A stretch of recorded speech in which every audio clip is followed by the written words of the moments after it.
شاید آپ نے یہ خبر سنی ہو.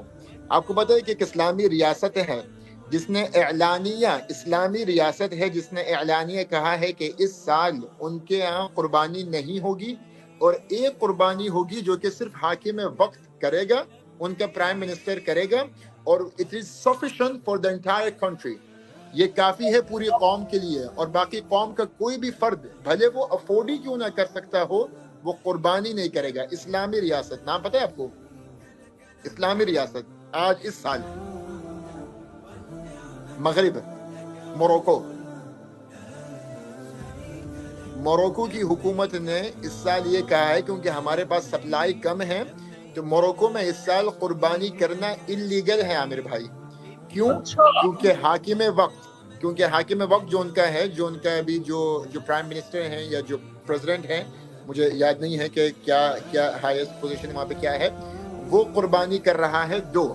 ایک وہ کر رہا ہے اپنی طرف سے، دوسری وہ کر رہا ہے پورے قوم کی طرف سے.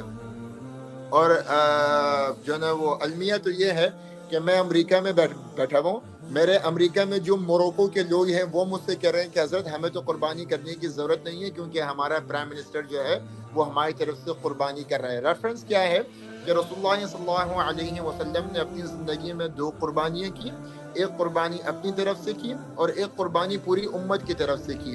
تو حاکم وقت کو اللہ نے شریعت کے مطابق یہ اجازت دی ہے کہ وہ اپنی قوم کی طرف سے قربانی کر لے، تو پھر قوم کو قربانی کرنے کی ضرورت نہیں ہے. میں نے ان سے یہ سوال پوچھا کہ قوم کی طرف سے وہ قربانی تو کر رہے ہیں، یہ والا جو ایڈیشنل جو جملہ آپ نے کہا ہے کہ پھر قوم کو قربانی کرنے کی ضرورت نہیں ہے، یہ جملہ کہاں سے ایڈ کر لیا آپ نے؟ یہ کس فقہ سے آپ نے استنباط کیا، کس حدیث سے آپ نے استنباط کیا؟ رسول اللہ صلی اللہ علیہ وسلم نے تو غریبوں کی طرف سے ایک نیابت کی تھی نا، غریبوں کی طرف سے قربانی کی تھی. کیا آپ کے پاس یہ دلیل ہے کہ حضرت عبد الرحمن بن عوف نے قربانی نہیں کی، حضرت ابو طلحہ الانصاری نے وہ قربانی نہیں کی، کیا حضرت عثمان بن عفان نے قربانی نہیں کی، کیا حضرت ابو بکر نے قربانی نہیں کی، کیا حضرت عمر بن خطاب نے قربانی نہیں کی، حضرت علی جو کہ افورڈ نہیں کر سکتے تھے، جو کہ صاحب نصاب نہیں تھے، ان پہ تو زور لگایا کہ تم قربانی کرو، ایک اپنی طرف سے ایک امت کی طرف سے، جو کہ جبکہ وہ صاحب نصاب بھی نہیں تھے، وہ ان کے پاس تو جو ہے وہ اتنا راشن نہیں تھا، اتنا آٹا اتنا گندم نہیں تھا کہ ایک وقت کی روٹی اپنے لیے بنا سکتے. ان کے اوپر بھی قربانی تلقین اس کی اور اس کی اہمیت، اس کو سنہ مؤکدہ، کیونکہ کچھ مذاہب کے نزدیک قربانی جو ہے نا وہ عامر بھائی سنہ مؤکدہ ہے. صرف احناف کے نزدیک قربانی واجب ہے، حنبلی، شافعی، مالکی میں قربانی سنہ مؤکدہ ہے، مگر سنہ مؤکدہ بھی علی درجۃ الوجوب ہے. اور اس کی وجوبیت کی جو دو احادیث آتی ہیں ابن ماجہ میں اور ترمذی میں، جہاں پہ رسول اللہ صلی اللہ علیہ وسلم نے کہا کہ جو قربانی کے فضائل بیان کی اور پھر کہا کہ فطیبوا بها نفسا، اس کی اپنی عادت لگا لو اور ذمہ داری کے ساتھ ہر سال اس کو نبھاؤ.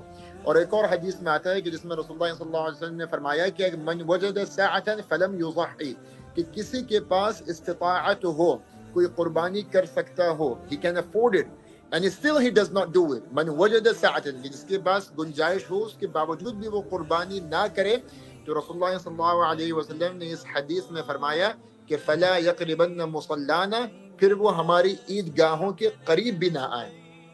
اتنی بڑی عظیم سنت، کیونکہ یہ واجب کے درجے پہ اب آ گئی ہے. جمہور علماء اس کو ابھی بھی واجب قرار دیتے ہیں، سنہ مؤکدہ بھی جو ڈکلیئر کرتے ہیں وہ بھی اس کو واجب کے درجے پہ قرار دیتے ہیں. واجب اپنی جگہ پہ برقرار ہے. وَفَدَيْنَاهُ بِذِبْحٍ عَظِيمٍ إِنَّا أَعْطَيْنَاكَ الْكَوْثَرَ فَصَلِّ لِرَبِّكَ وَانْحَرْ. قرآن میں بھی آیات موجود ہیں قربانی کے لیے، احادیث مبارکہ بھی موجود ہیں. اور پھر یہ جو لبرلز، یہ جو سیکولر لوگ ہیں جو کہتے ہیں کہ بھائی صدقہ کر دو، کسی کی شادی کرا دو، خون نہ بہاؤ بلکہ کوئی سبزیاں دے دو، کوئی پھل دے دو، کوئی دوسری کھانے پینے کی اشیاء دے دو، کسی کا رینٹ دے دو. ارے بھائی تمہیں یہ ساری نیکیوں کے خیالات قربانی کے پیسوں سے آئی ہیں؟